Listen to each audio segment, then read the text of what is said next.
Transformation est un mot fort, un concept puissant. Mais que veut-il dire en rapport avec une société? Est-ce que l'ADN spirituel d'une communauté peut être altéré? Si oui, quel genre produit-il? Dans ce programme, nous essaierons de répondre à ces questions importantes et à bien d'autres. Nous allons visiter plusieurs communautés dont les rues et les institutions ont été balayées par le Saint-Esprit. Nous allons examiner aussi bien les causes que les effets de ce grand phénomène impressionnant. Pour faire George Otis Jr., un homme qui a passé des années à étudier les signes qui mènent à la transformation d'une communauté. La transformation d'une communauté est un concept avec lequel beaucoup de chrétiens se battent. Mais d'où vient cette difficulté? Ma propre observation est qu'elle vient en grande partie des limitations de notre propre expérience de la vie. Demandez aux chrétiens s'ils ont expérimenté un réveil spirituel. La plupart vous diront oui. Demandez s'ils sont certains qu'une grande croissance de l'Église peut se produire. Ils vous citeront des exemples spécifiques. Mais ce que personne n'a expérimenté, au moins dans le monde occidental, c'est une transformation profonde et étendue de sa communauté. C'est pourquoi nous nous imaginons que cela est impossible à atteindre. Mais ceci, est-ce une conclusion valable? Je vous invite à parcourir avec moi 4 communautés qui ont été dramatiquement changées par la puissance du Saint-Esprit. Ces 4 communautés illustrent fort bien ce qui peut se passer quand Dieu vient dans une ville.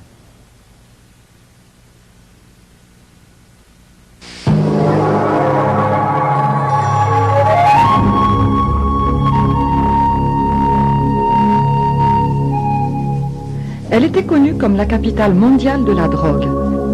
Il faut ajouter à cela la violence, la corruption et toutes sortes de péchés que l'on peut imaginer. La violence était à son paroxysme. L'Église ressentait la pression de ce qui se passait autour d'elle. Alors voilà l'Amazonie, qui est l'Amazonie de Colombie, du Brésil et du Pérou. On y trouve beaucoup de laboratoires de cocaïne. Marcy et Randy Macmillan sont des vétérans qui ont vécu à Cali pendant plus de 20 ans.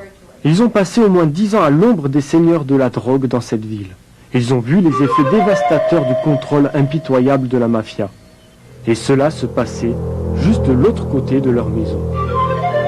Lorsque l'argent illicite de la drogue a commencé à se déverser dans la ville de Cali dans les années 80, les seigneurs de la cocaïne ont déménagé dans le voisinage de Macmillan et ont acheté des blocs entiers de maisons luxueuses.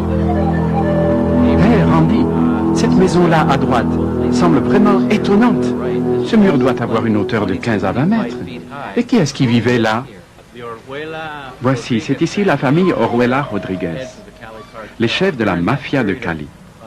Lorsqu'ils étaient les maîtres de cette ville par la production et l'exportation de la cocaïne, ils avaient un chiffre d'affaires de 500 millions par mois. Bénéfice pour un seul mois. Mais pour leur sécurité, il leur fallait obligatoirement des grands murs, tant ils vivaient dans la peur.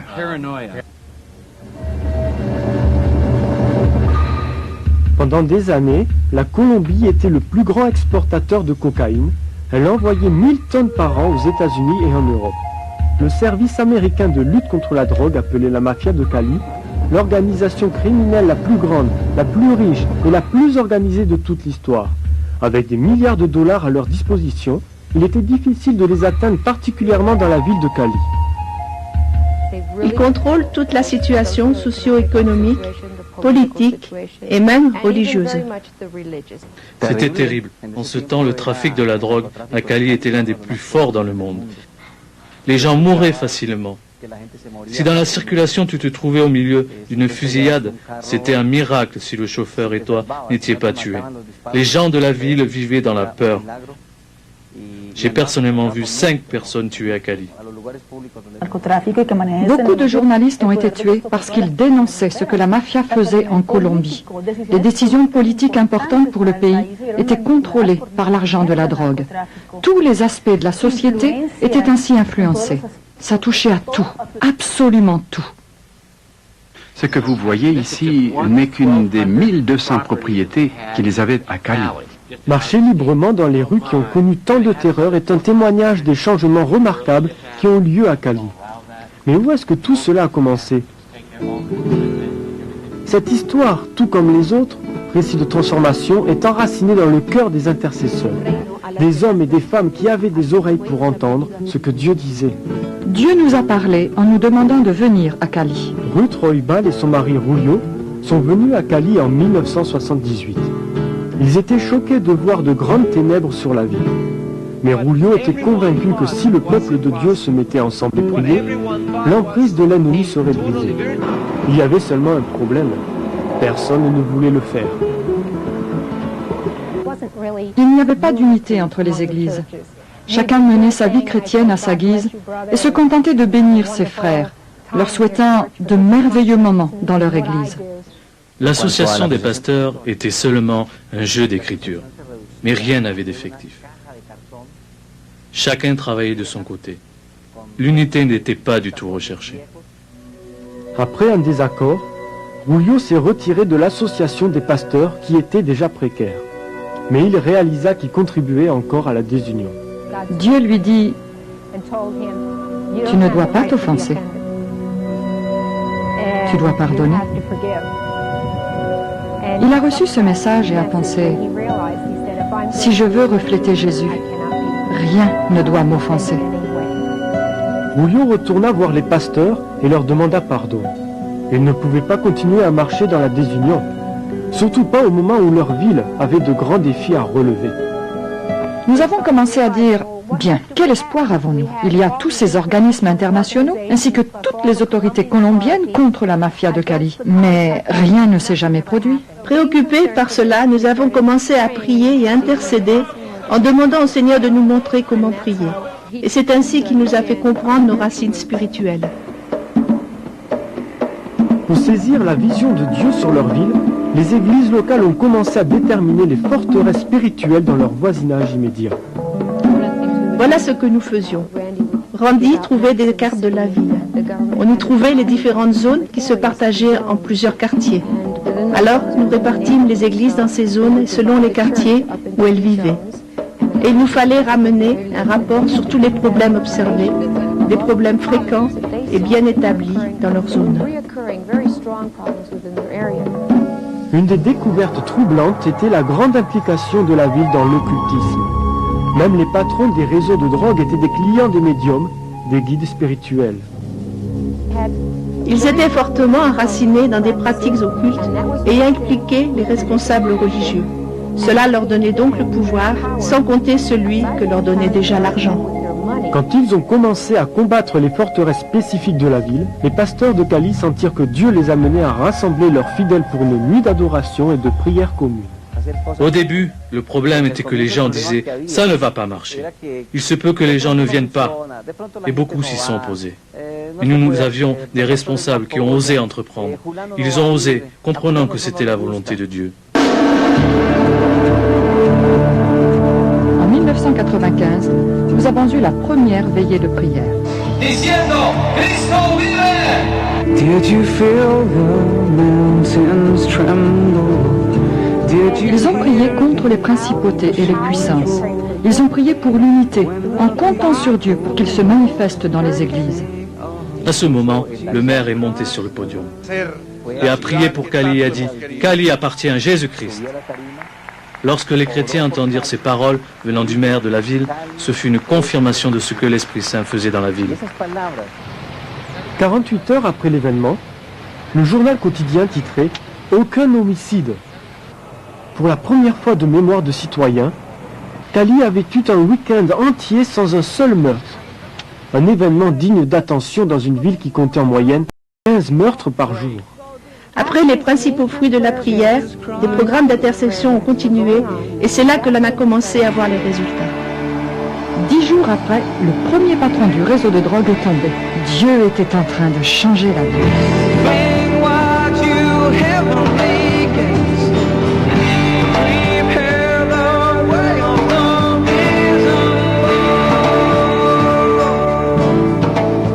Encouragés par l'élan spirituel produit par la première veillée de prière, les responsables d'église ont décidé de louer le plus grand stade de la ville, le stade Pascual Guerrero, qui compte 55 000 places.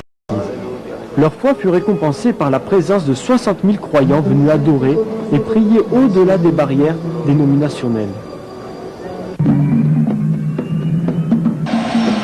Pendant l'été 1995, le gouvernement colombien déclara une guerre générale contre les patrons des réseaux de la drogue. 6500 commandos d'élite furent disséminés dans Cali avec l'ordre d'arrêter les chefs de la mafia. Il y avait 7 chefs importants de réseaux de drogue. 6 sont tombés au cours des 9 mois durant lesquels nous avons vraiment commencé à prier ensemble. L'atmosphère spirituelle de toute la ville de Cali a changé. Tandis que Julio Roybal était encouragé par la main de Dieu, il y eut de l'opposition dans son propre voisinage. Un voisin en colère à cause d'un droit de propriété menaça de le tuer. Julio disait « Je vais jeûner et prier jusqu'à ce que je sache ce qui se passe. » Alors, il se mit à jeûner et le 3e jour, Dieu lui parla et lui dit « Il t'arrivera un grand dommage, mais cela déclenchera le réveil à Cali. » Je vais vous dire que ce que nous faisons ce soir est une chose très dangereuse. Se tenait une réunion avec l'association des pasteurs, le comité. J'attendais Julio avec les autres pasteurs à 2h cet après-midi. Il nous a demandé de le descendre. Le chauffeur disait non. Laisse-moi t'accompagner jusqu'à la porte. Laisse-moi attendre avec toi. Mon père a dit non. Laisse-moi, je peux marcher. Il est sorti. Il a commencé à marcher vers l'église. 2 tireurs l'attendaient dans une cachette.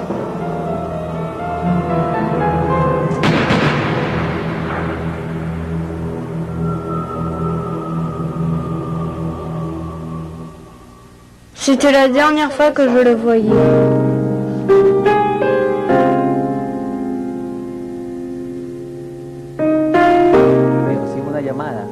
J'ai reçu un appel. On vient juste de tuer Julio. J'ai dit oh non, comment peuvent-ils tuer un pasteur? Alors je suis allé sur les lieux pensant qu'il avait juste été blessé. Mais quand je suis arrivé, il était couché de côté comme un bébé. Julio le bruyant, l'homme actif qui ne s'asseyait jamais calmement. Là, il était couché comme un bébé. Quand ils m'ont annoncé cela, ce fut un choc. Je ne pouvais pas croire que cela se soit vraiment produit. Et quand je suis arrivée, son corps était toujours couché dans la rue. Il y avait une flaque de sang à côté de sa tête, touchée par la balle. Le verset qui me fut donné par l'Esprit de Dieu était « Elle est précieuse aux yeux de Dieu, la mort de ses saints. » Quand je me suis avancée, que je me suis assise près de son corps, j'ai su que je me tenais sur une terre sainte. Et j'ai seulement dit « Seigneur, je sais que tu connais tout ce qui se passe dans mon cœur. Mais je dois dire avec mon âme, ceci est bien. C'est ce que tu voulais et c'est bon. »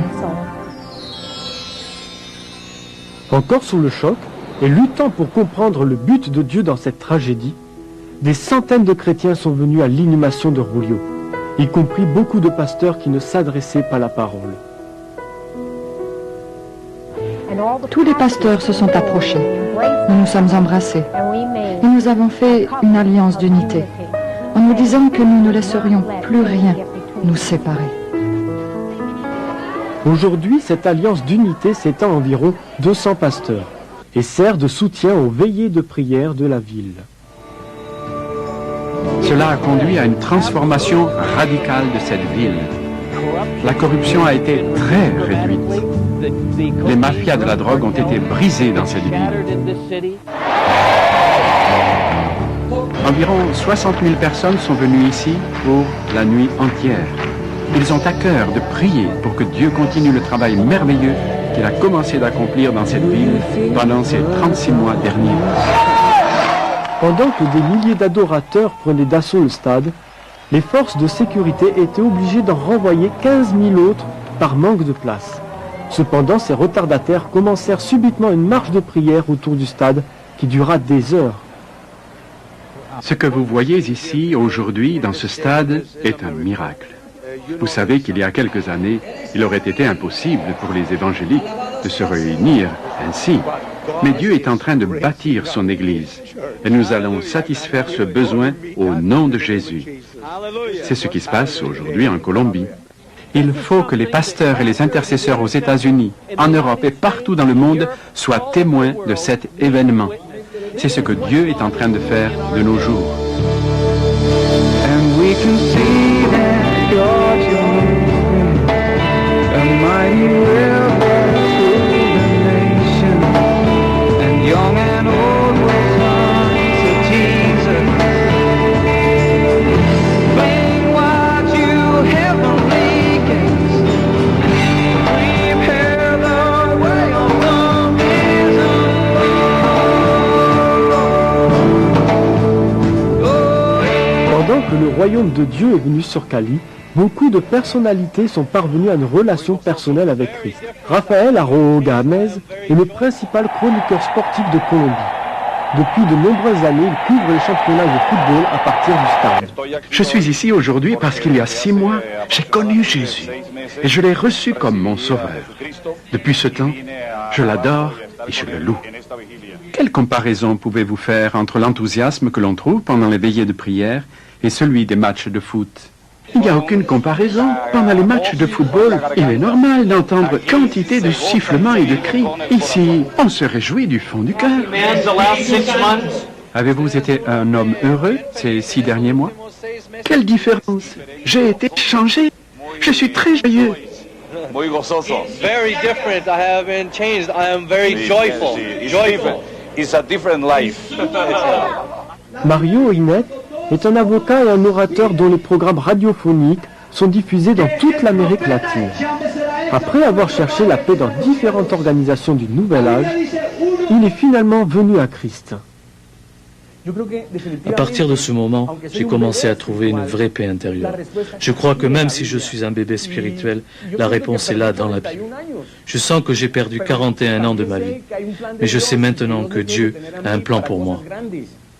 La nouvelle passion de Mario est d'apprendre les voies de Dieu et de le servir par les médias. Je comprends que Dieu est en train de me dire, tu ne dois plus servir Dieu selon ta vision, mais selon celle de Dieu. Et j'ai dit oui, qu'il en soit ainsi, Seigneur. Ce que tu veux, mais utilise-moi, je veux te servir. Ceux qui ne sont pas sauvés parviennent à la conclusion. Qu'avons-nous ici? Où allons-nous? Quel espoir y a-t-il encore? La corruption règne, la fraude, et tout se termine obligatoirement par une impasse. Et maintenant, ces mêmes personnes disent, il doit y avoir une réponse, il doit y avoir une réponse. Et si l'Église répond, il y a une solution, alors se produit une explosion. Même les autorités de la ville reconnaissent les effets positifs de l'Évangile. Les autorités disaient au président de l'association des pasteurs, « Hé les gars, écoutez, nous avons besoin de plus de serviteurs de Dieu dans le gouvernement.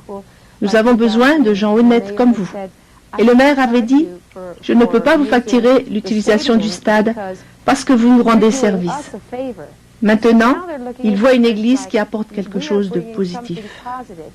Quand les églises locales ont voulu offrir un changement spirituel à la fête traditionnelle de Cali, un festival de 10 jours accompagné de boissons et de débauches, les autorités ont accepté. Non seulement ils donnaient gratuitement aux chrétiens le vélodrome de 22 000 places assises, mais ils s'engageaient à prendre en charge la publicité, la sonorisation et la sécurité. Cette nouvelle ouverture à l'évangile est en train d'affecter la société à tous les niveaux. Aujourd'hui, ce n'est plus une chose étrange d'avoir le Seigneur dans nos vies quotidiennes. La classe aisée reconnaît qu'elle a besoin de Jésus dans sa vie. Elle ne voit pas cela comme quelque chose de ridicule. Auparavant, elle pensait que c'était une plaisanterie. C'était la plus mauvaise chose que vous puissiez évoquer dans une conversation. Aujourd'hui, on peut parler de Dieu. Et tout le monde vous respectera et s'intéressera à vos paroles. La croissance explosive de l'Église se produit dans toute la ville, sans tenir compte des barrières dénominationnelles. Demandez aux pasteurs de définir leur stratégie et ils vous diront « Nous n'avons pas le temps pour planifier. Nous sommes très occupés à tirer les filets dans la barque. Le nombre de fidèles grandit. Une Église a plus de 35 000 membres. » Ils ne peuvent pas entrer tous en même temps. Alors le dimanche, ils ont 7 services. Ils ont un culte à 7 heures le matin, un autre à 9, à 11, à 1 heure, à 3, 5 et à 7 heures la nuit. Quelle explosion, et particulièrement dans cette église. Est-ce que les choses se passent ainsi dans d'autres églises de la ville? Oui, ça se passe aussi dans d'autres églises. Presque chaque église grandit dans la ville de Cali. Il y a partout une faim de Dieu. Vous pouvez le voir dans les bus, dans les rues. Vous pouvez parler à n'importe qui et n'importe où. Les responsables d'église croient que cette faim spirituelle est le résultat direct de leur unité, de leur ardente prière. Ce processus continue avec la repentance et la réconciliation qui balaient toutes les barrières de l'évangélisation. Je crois que l'Église est maintenant très unie et que ce ne sont pas simplement ces problèmes qui ont rapproché les gens de Dieu, mais c'est Dieu lui-même qui a agi dans la ville.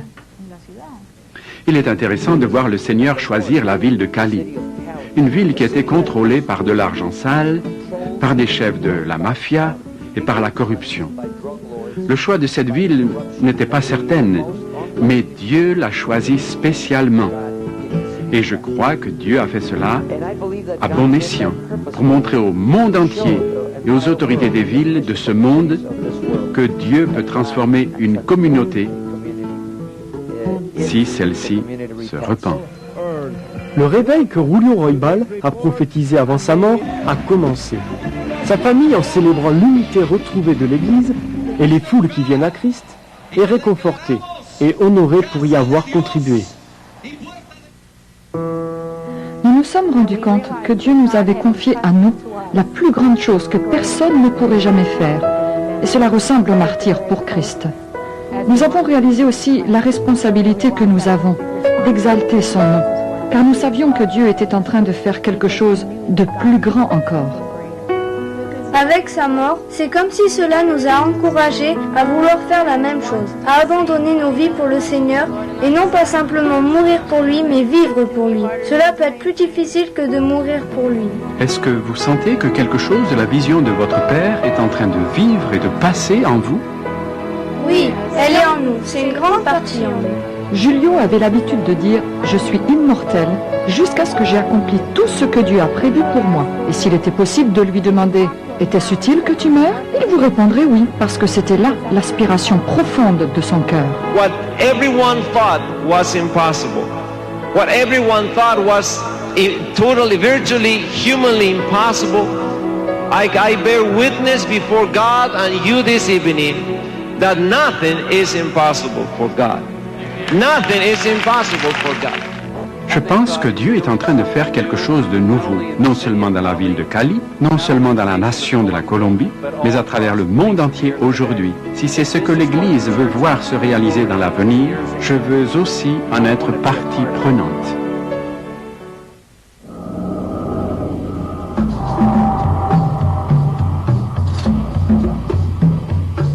Kiambu est une ville qui avait un sombre passé. En fait, son histoire était la pire de notre pays. Elle était bien connue à cause du viol et de la violence. La ville n'avait pas de croissance, les églises non plus. Personne ne voulait aller dans cette ville à cause de sa mauvaise réputation.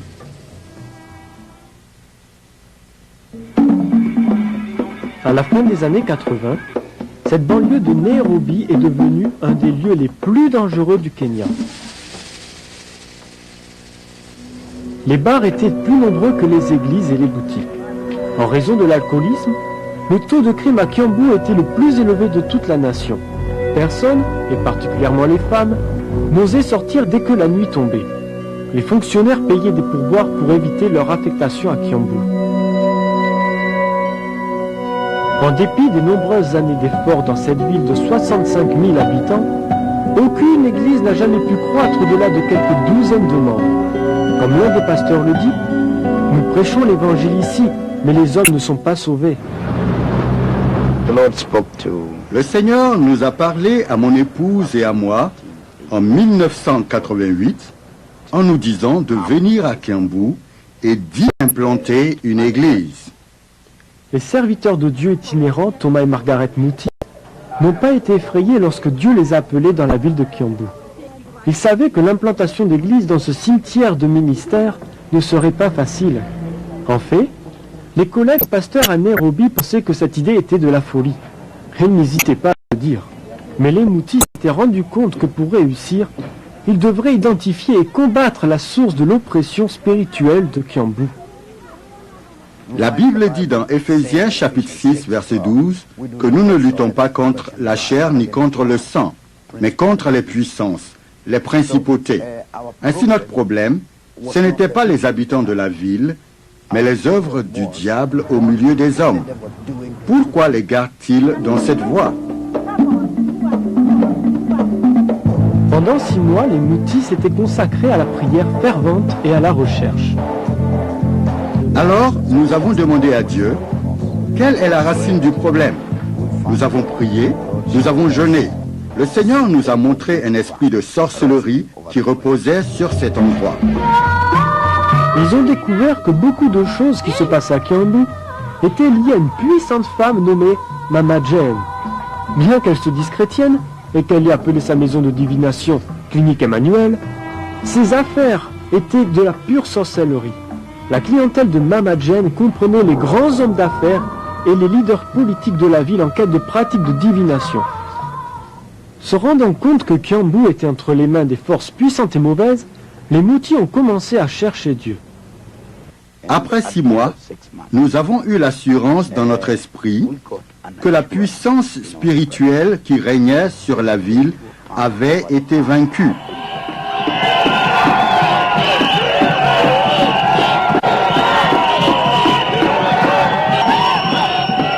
Saisissant cette occasion, Thomas fit sa première croisade. Vers la fin de la première semaine, plus de 200 personnes avaient donné leur vie à Christ. Sans tarder, les guérisons et les conversions devinrent des choses communes. Quand le hall municipal ne pouvait plus accueillir les foules, Thomas a amené la congrégation dans le sous-sol d'une boutique voisine.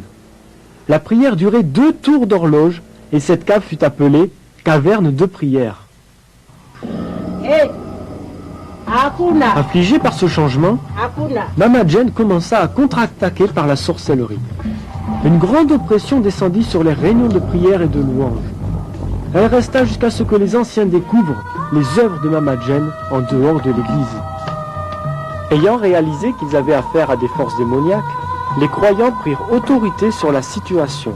Un matin, nous avons simplement levé les mains et nous avons prié pour 2 choses. Que Mama Jane soit sauvée ou qu'elle quitte la ville. En quelques jours, Mama Jane fut dépossédée de sa puissance. Elle fit ses bagages et quitta la ville dans les semaines qui suivirent. Dès que cette puissance de sorcellerie qui était sur Kiambu fut brisée, la présence de Dieu commença à venir sur la ville. L'atmosphère entière changea. Alors qu'auparavant, les gens avaient peur de sortir la nuit, Kiambu avait maintenant un des taux de crime les plus bas du pays. Des bars ont été fermés et furent transformés en églises. La ville s'est épanouie. Nous avons vu un changement réel. Et avec la présence de Dieu, il y a naturellement beaucoup de bouleversements. Ce que nous voyons aujourd'hui, c'est la prospérité. Maintenant que Kiambu a du renom, les gens de Nairobi se bousculent pour avoir des maisons là-bas. La population a connu une croissance de 30%.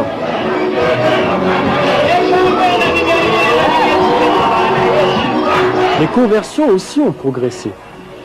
La caverne de prière de Kiambu, connue sous le nom d'église de la parole de foi, a atteint plus de 5000 membres. C'est bien pour une ville où la moyenne des fidèles dans les églises allait de 30 à 40 personnes.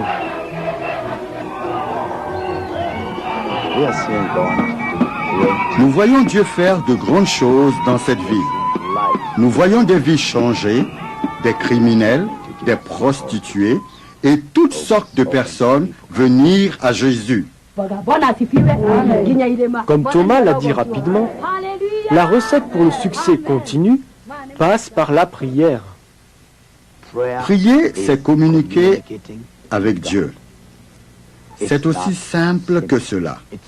C'est parler à Dieu qui a la puissance de changer les situations. Maintenant, il y a beaucoup de prières dans cet endroit qui nous aident non seulement à maintenir ce que nous avons gagné, mais encore à gagner du terrain.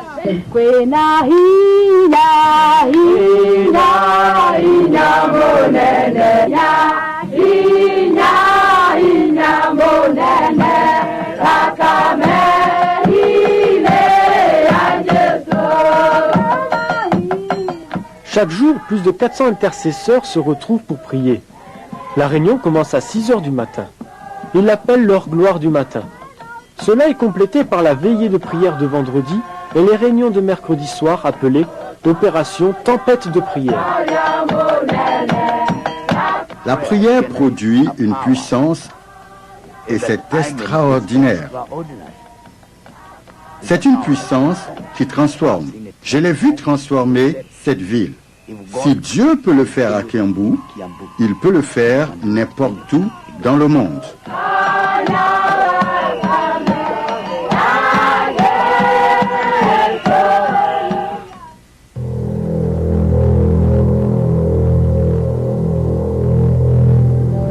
Cette ville connaissait de sérieux problèmes.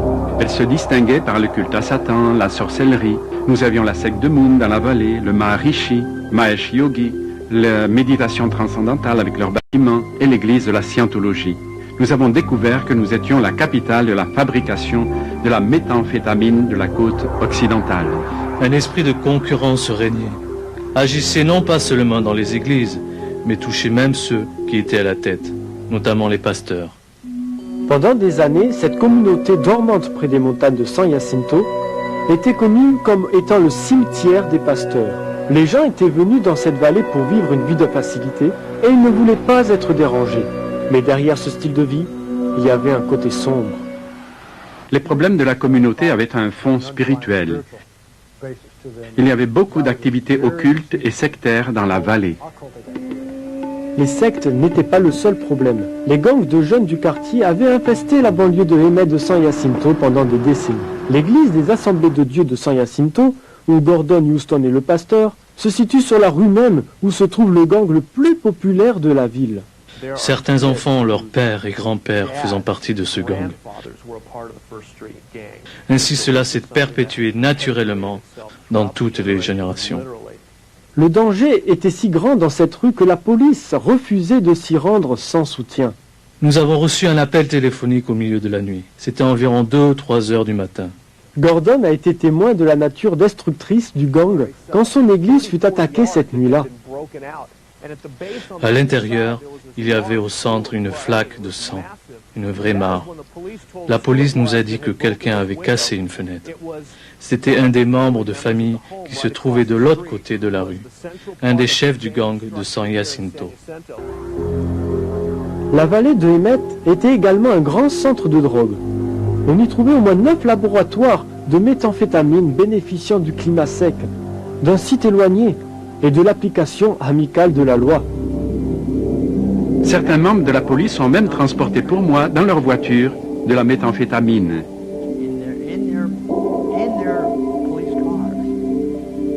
Sony a souvent préparé assez de doses en un mois précis pour fournir plus d'1 million de personnes. Une grande partie de la poudre mortelle sortait de la ville sous forme de feuilles de pierre. La transformation spirituelle de Hemet n'est pas venue facilement. Ni les Beckett ni les Houston n'étaient enthousiastes pour se rendre dans la vallée. Je n'aurais jamais voulu être là. Et pourtant, nous sommes à 25 km de l'autoroute la plus proche, dans une vallée perdue. Mon épouse, Susan et moi, nous avons toujours vécu avec l'espoir qu'un jour, Dieu nous appellerait d'une façon ou d'une autre hors de cette vallée. Les Houston n'avaient même pas déballé leurs bagages quand ils sont arrivés en ville. Nous avions notre bébé de 6 mois dans une Pinto Runabout, sans climatisation et avec un siège en vinyle. Nous sommes allés jeter un coup d'œil à l'église et nous avons dit non merci. Dieu commença à parler à mon épouse ainsi qu'à moi-même. Un jour, il me dit, « Serais-tu prêt à passer le reste de ta vie dans cette vallée pour moi ?» Dieu ne pouvait pas me poser une question plus mauvaise que celle-là. Allais-je passer le reste de ma vie dans une vallée que je n'aimais pas? Je ne m'y intéressais pas et je ne voulais pas m'y engager. Et Dieu a dit, j'ai un plan si tu t'engages pour cet endroit. Les Beckett ont fait taire la voix qui les invitait à quitter Hemet en achetant une parcelle de cimetière au bord de la ville. Et j'ai dit, à moins que Jésus ne revienne, ceci est ma terre. Je commence, voilà mon engagement. Rempli d'une nouvelle passion pour sa communauté, Beckett se joint à plusieurs hommes pour une nuit de prière et de jeûne dans une proche cabane montagneuse. Cela fut une expérience puissante. Nous savions que nous avions touché quelque chose dans le domaine spirituel qui serait très significatif pour notre vallée. C'est à ce moment que les choses ont commencé à se produire sur le plan spirituel. Dieu a révélé aux intercesseurs des informations concernant toute la communauté. Ce groupe d'intercesseurs a pu éclairer sur les stratégies à adopter pour gagner la ville en précisant les points forts de l'ennemi. Si vous ne savez pas où se trouve le problème, vous ne pouvez pas l'évaluer. Les recherches spirituelles sur la ville nous donnent la connaissance des forteresses de ma ville. Alors Dieu peut me dire dans mon cœur, rassemble les intercesseurs et allez-y maintenant. Sans tarder, un groupe d'intercesseurs bien informés enregistrait déjà de grands résultats. Les sectes qui étaient auparavant une sérieuse menace ont vu le nombre de leurs membres tomber à moins de 3/10 de la population. L'église de Scientologie est encore là, mais beaucoup d'autres groupes sont partis depuis longtemps. La méditation transcendantale fut littéralement détruite. Peu de temps après que les croyants ont prié pour sa disparition, un feu de brousse a commencé dans les montagnes du côté ouest de la vallée. Il brûla seulement les maisons de la méditation transcendantale, sans toucher aucun des bâtiments qui les environnaient. La destruction des gangs constitue un autre succès. Quand j'ai commencé ici avec les gens qui travaillent pendant les nuits, nous pouvions aller dans la rue principale où sont situés les bars et aller d'une rixe à une autre. On y amenait les gens en prison toute la nuit. Et maintenant, ces choses ne se produisent plus nulle part comme dans le passé. Il n'y a pas bien longtemps, un chef du gang de la première rue a marché dans l'allée centrale de l'église de Gordon Houston pendant le culte du matin. Je me tenais sur la chaire et je prêchais. Et voilà un membre du gang qui avance vers moi, le corps tatoué. Il marcha avec force jusqu'à l'estrade, et je ne savais pas ce qui se passait. Alors j'ai continué à prêcher, jusqu'à qu'il soit très proche. Il s'arrêta, me regarda et dit, « Je veux être sauvé maintenant. » En peu de temps, tous les habitants de la maison du gang de First Street furent convertis. L'un de leurs premiers actes fut d'enlever les ruines des murs de l'église que le gang avait cambriolées. Nous avons prié que Dieu donne l'occasion de voir leur famille venir au Seigneur, leurs enfants sortir de la drogue et être sauvés. Et vous savez, Dieu l'a fait. La famille entière, tous les enfants, tout le monde est venu au Seigneur. Ils ont quitté la drogue et le gang. C'est vraiment en train de changer. C'est vraiment merveilleux de voir le changement. Selon Sony, le commerce des drogues de Hemet a baissé de 75%. Cette victoire serait l'œuvre des intercesseurs. Ils s'en sont pris à une société de drogue multimillionnaire et l'ont fait fuir comme un chien rempli de peur. Sony lui-même a été touché par le Saint-Esprit alors qu'il était en route pour commettre un meurtre. En allant à la rencontre de sa victime, il sentit quelque chose prendre le contrôle de la direction et il se retrouva dans le parking de l'église de Bob Beckett.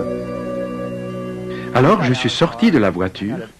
J'avais même un pistolet avec un silencieux à côté de moi, sur le siège, sous une couverture. Et je pensais, oh mon Dieu, qu'est-ce que je suis en train de faire? Je finis par aller dans cette réunion de prière et la salle était inondée de lumière.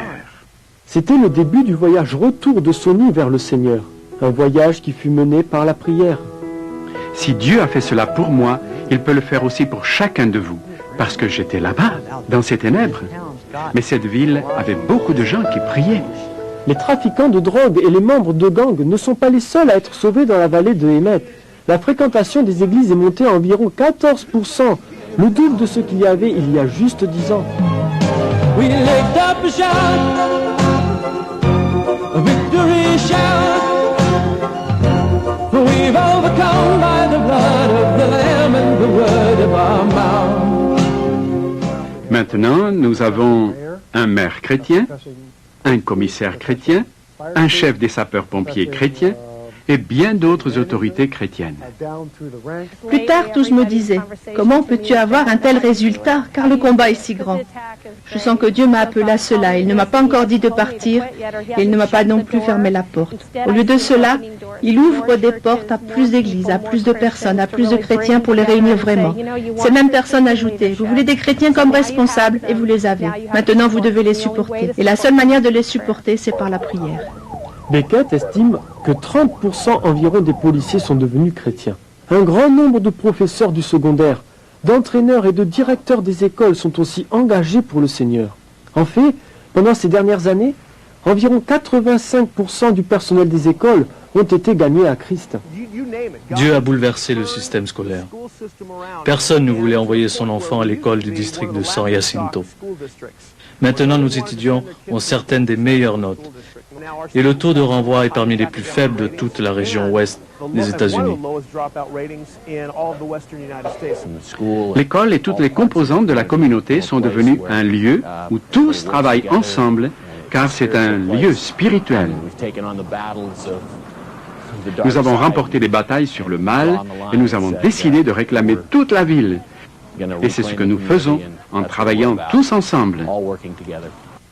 Et les églises dans la vallée ne se querellent plus, mais sont unies. Maintenant, en tant qu'Église, nous devenons une muraille de pierres vivantes. Maintenant, les églises ne sont pas en compétition et nous échangeons même nos pupitres. Nous avons des baptistes sur des chaires pentecôtistes et vice-versa, des luthériens avec des épiscopaliens. Cela a changé la vie de l'Église. Cela a fabriqué un tissu au lieu d'un filet lâche.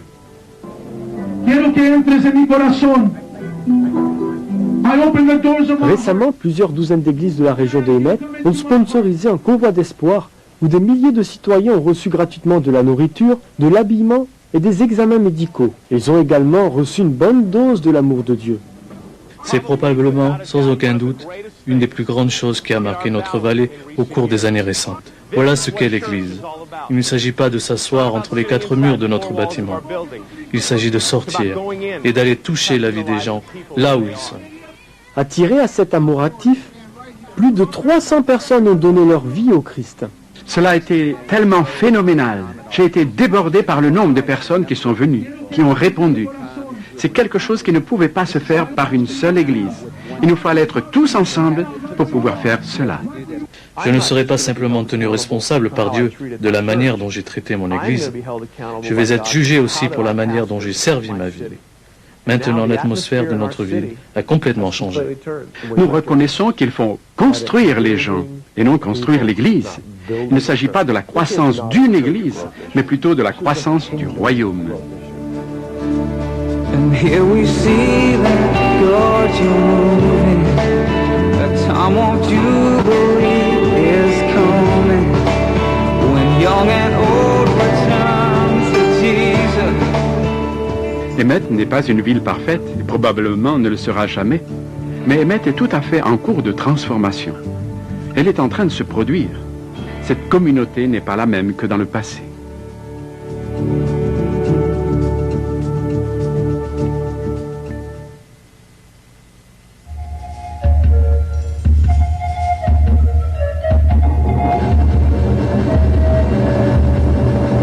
Almolonga était un village très pauvre.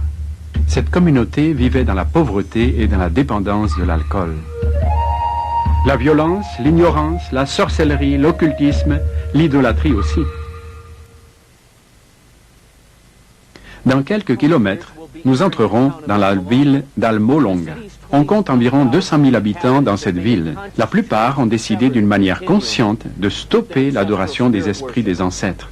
C'est pourquoi Almolonga est aujourd'hui l'une des villes les plus propres, les plus prospères dans tout le Guatemala. C'est aussi une ville remplie d'églises.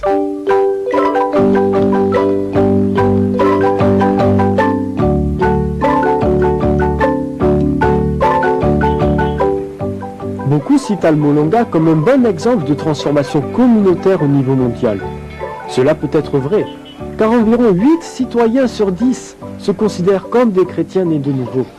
Mais cela n'a pas toujours été le cas. Il y a seulement 20 ans, Almolonga était un endroit plein de ténèbres et dangereux. La ville souffrait de pauvreté, de violence et d'ignorance. En plus de cela, l'alcool était le problème principal. Il y a 20 ans, si vous partiez à Almolonga le matin à 7 heures et que vous marchiez dans les rues d'Almolonga, vous auriez vu beaucoup de gens couchés dans la rue, totalement ivres. Nous avions beaucoup de prisons parce qu'il y avait beaucoup de problèmes. Le chef de la police, Donato Santiago, se rappelle que les gens se battaient tout le temps.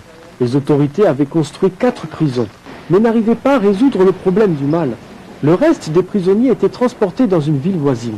La violence domestique était particulièrement prononcée. J'ai parlé à une femme qui m'a raconté que quand son mari n'aimait pas le repas, elle était battue et mise à la porte. Le pasteur Mariano Riscaay, un des principaux leaders dans le bouleversement spirituel d'Almolonga, a des souvenirs semblables. J'ai été élevé dans la misère. Mon père buvait parfois 40 à 50 jours d'affilée. Nous n'avons jamais eu un vrai repas, seulement une petite tortilla avec un petit verre de café. Mes parents dépensaient le peu d'argent qu'ils avaient dans l'alcool. Pour soulager leur douleur, beaucoup de citadins ont fait des pactes avec des divinités, comme Pascual Bellone, le seigneur de la mort, et Moshmon, une puissante idole. Maximon était en effet la plus puissante idole d'Almolonga. Quand les Espagnols sont venus au Guatemala il y a 500 ans, ils ont trouvé le peuple autochtone qui était disposé à vendre certaines choses. Mais il y avait une chose qu'ils ne voulaient pas toucher. C'était Maximon. Cette idole était très importante pour eux. Ce syncrétisme a créé une forteresse puissante. Bien que Moshmon ait pris la forme d'un mannequin en bois, l'esprit qui était derrière l'idole avait un pouvoir tenace sur les gens d'Almolonga. C'est juste un masque en bois, mais il est très puissant, comme une forteresse qui lie les gens. En ces temps de ténèbres, l'évangile ne passait pas bien. Les évangélistes en visite étaient généralement chassés avec des bâtons ou des jets de pierre, pendant que les petites églises locales étaient aussi lapidées. Les chrétiens évangéliques étaient une minorité dédaignée. Une fois, 6 hommes ont braqué un pistolet à la gorge de Mariano. Alors qu'il commençait à appuyer sur la gâchette, celui-ci a silencieusement demandé au Seigneur sa protection. Quand ils tirèrent, rien ne se passa.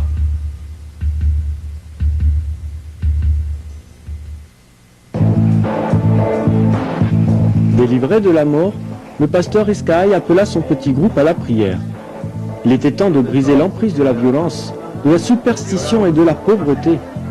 Lorsque les médiateurs ont élevé leur requête vers le ciel, ils furent remplis d'une foi surnaturelle. Nous avons dit au Seigneur que ce n'est pas possible que nous soyons si insignifiants, alors que la parole dit que nous sommes la tête et non la queue. Nous avons continué à jeûner 3 ou 4 jours par semaine. Et chaque samedi, nous avions une veillée de prière. Et je pense que c'est ce qui a ouvert la porte. Des gens ont commencé à être délivrés, des hommes ont commencé à être sauvés et à aller à l'église. C'était une fantastique bénédiction. Je l'appelle réveil. Les églises ont commencé à croître suite à beaucoup de signes de prodiges et aussi suite à beaucoup de délivrances de possessions démoniaques. Is it true today that when people pray, cloudless skies will break, kings and queens will shake? Yes, it's true, and I believe it. Une femme nommée Teresa a connu une guérison merveilleuse. Une procédure médicale avait entraîné une gangrène. Ses organes internes se décomposaient littéralement. J'avais beaucoup de douleurs. Je souffrais tellement que je ne pouvais pas marcher. Mon corps entier était paralysé et je ne pouvais pas même manger ni parler. Elle était très malade et son état empirait chaque jour. Nous ne pouvions rien faire. Aussi, nous avons décidé de préparer son enterrement parce qu'il n'y avait aucun espoir. La maison a été remplie des membres de la famille et les voisins s'étaient rassemblés à l'extérieur. Tous pensaient qu'elle était en train de mourir. L'odeur de la mort imprégnait tout. Ils m'ont fait appeler pour arranger l'enterrement. Et en chemin, le Seigneur m'a dit de prier pour elle. Alors je suis allé jusqu'à son lit et j'ai dit, « Au nom de Jésus-Christ, lève-toi ». Et elle s'est levée immédiatement, sans maladie dans le corps. J'ai senti une chaleur. J'ai vu au-dessus de moi une lumière éclatante. J'ai ouvert les yeux et j'ai vu le pasteur. Je me réjouis dans le Seigneur pour ma guérison et je rends grâce à Dieu pour ma vie. Après avoir vu le miracle, ma mère et tous mes frères et sœurs se sont convertis. Avec de tels témoignages, des centaines de personnes ont commencé à donner leur vie au Christ. Quand les gens ont vu que l'Évangile avait commencé à changer les vies, ils s'y sont intéressés. Ils ont été de plus en plus attirés par l'Évangile parce qu'ils ont vu la transformation dans les différentes vies. Maintenant, il y a plus de 2 d'églises évangéliques dans Almolonga, une ville de 19 000 habitants seulement. L'église El Calvario de Mariano Riscaille a 1200 places assises et presque toujours remplies. Mais la présence du Saint-Esprit ne se mesure pas seulement à la croissance d'églises. Une promenade dans la zone commerciale d'Almolonga montre l'impact de la transformation du réveil social. Les rues et les bâtiments sont baptisés de noms de lieux bibliques. Si les étrangers trouvent cette expression publique de la foi extraordinaire, Mariano la trouve normale. Comment pouvez-vous dire que vous aimez Dieu si vous ne le montrez pas?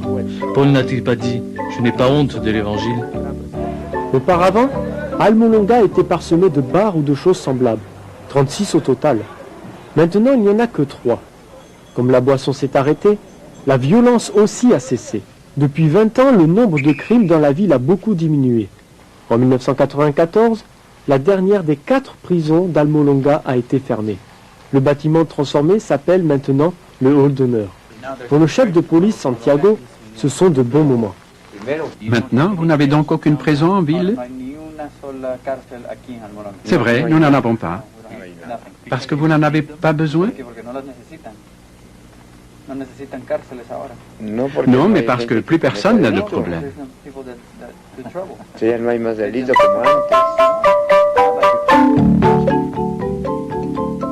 Même le centre agricole de la ville est revenu à la vie. Pendant des années, les champs qui sont autour d'Almolonga ont souffert d'une combinaison de l'aridité du sol avec de mauvaises habitudes agricoles. Mais quand les gens se sont tournés vers Dieu, ils ont vu une transformation remarquable de leurs terres. Almolonga est devenue une vallée fertile. La terre est si fertile qu'elle produit les meilleurs légumes. Les habitants ont jusqu'à 3 récoltes par an. Ils vendent leurs légumes au Guatemala, au sud du Mexique et aussi au Salvador. Avant le réveil spirituel, les producteurs exportaient 4 chargements de camions par mois. Maintenant, ils quittent la ville 40 fois par semaine. Le lieu est surnommé le potager de l'Amérique et la production d'Almolonga relève des proportions bibliques. Vous devez les voir pour croire. Les betteraves pèsent 2 kilos. Une carotte est de cette taille. C'est simplement incroyable. Elles sont plus grosses que mon bras.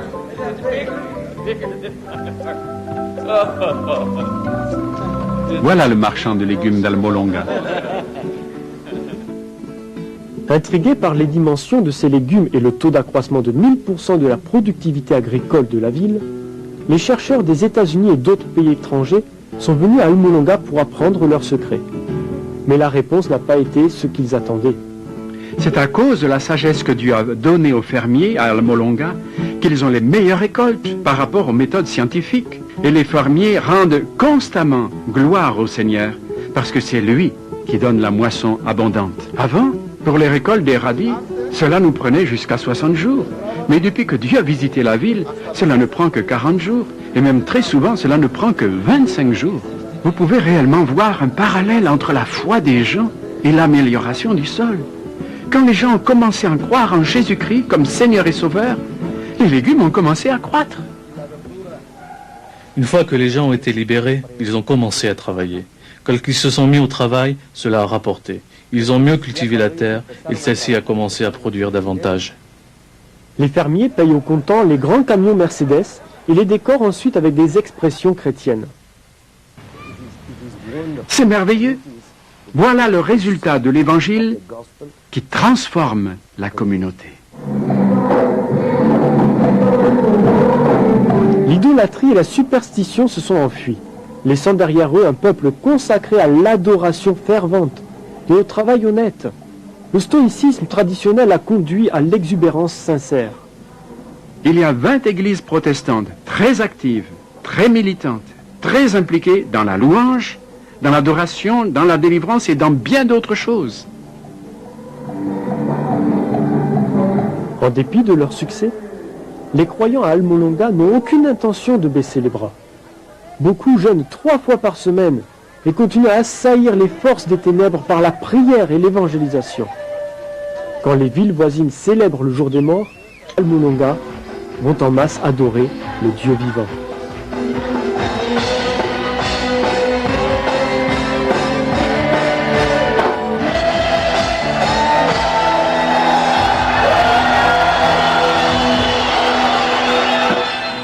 Le maire chrétien de la ville accueille une foule de près de 15 000 personnes sur la place du marché.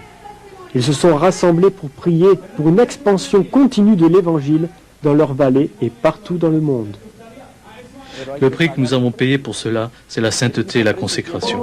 La prière et le jeûne nous donnent des victoires sur les principautés. Ce n'était pas une préparation théologique. Nous nous sommes simplement jetés au Seigneur. Je pense que dans beaucoup de cas, quand nous parlons de la transformation de la communauté, nous sommes en lutte avec l'incrédulité. Est-ce que notre Dieu et l'Évangile sont suffisamment puissants pour vraiment avoir de l'impact sur notre communauté? Al-Molonga nous enseigne que oui. Vous aviez une communauté adonnée à l'idolâtrie, à la sorcellerie, à l'alcool, des familles déchirées, et maintenant, voici une communauté transformée. C'est une bonne illustration qui nous montre que ce que Dieu peut faire là-bas, il peut le faire aussi dans ma communauté. Dieu nous a élevés et nous devons tirer profit de cette occasion. Nous sommes une génération que Dieu va utiliser dans la transformation, non seulement dans notre communauté, mais du monde entier. C'est un beau spectacle qu'il faut aller voir, celui de l'effet de l'Évangile, parce que vous pouvez réellement le voir. Et c'est ce que nous voulons pour nos communautés, pour nos villes et pour nos nations. Pendant 1 heure, nous avons suivi la voie qui mène à la transformation de la communauté dans certains quartiers de 3 continents. En cours de route, nos yeux se sont régalés de voir l'œuvre de Dieu dans les différentes vies et dans des structures sociales entières. Aucune de ces histoires n'est aberrante. Elles sont en fait le reflet de l'intention divine. Elles montrent comment cela devrait être. Notre voyage nous a enseigné qu'il y a des étapes que nous pouvons et que nous devrions suivre. Si nous les suivons, nos communautés connaîtront la visitation de l'Esprit Saint. Il s'agit entre autres de demander à Dieu d'augmenter notre soif pour les choses qui attirent sa présence, notamment l'unité, la sainteté, la foi et l'humilité. Parallèlement, nous devons stimuler beaucoup de responsables. Leur vision collective pour la communauté devrait être arrosée par une intercession nourrie et soutenue. Ce que Dieu a fait à Kali, à Kiambu, à Emmet et à Al-Molonga est en effet glorieux. Mais ce n'est qu'une facette de ce qui est maintenant en train de se réaliser dans le monde entier. We lift up a shout, a victory shout. For we've overcome by the blood of the Lamb and the word of our mouth. We've declared war in the name of the Lord. We've laid down our lives that the triumph of Christ may resound in the earth. We lift up a shout,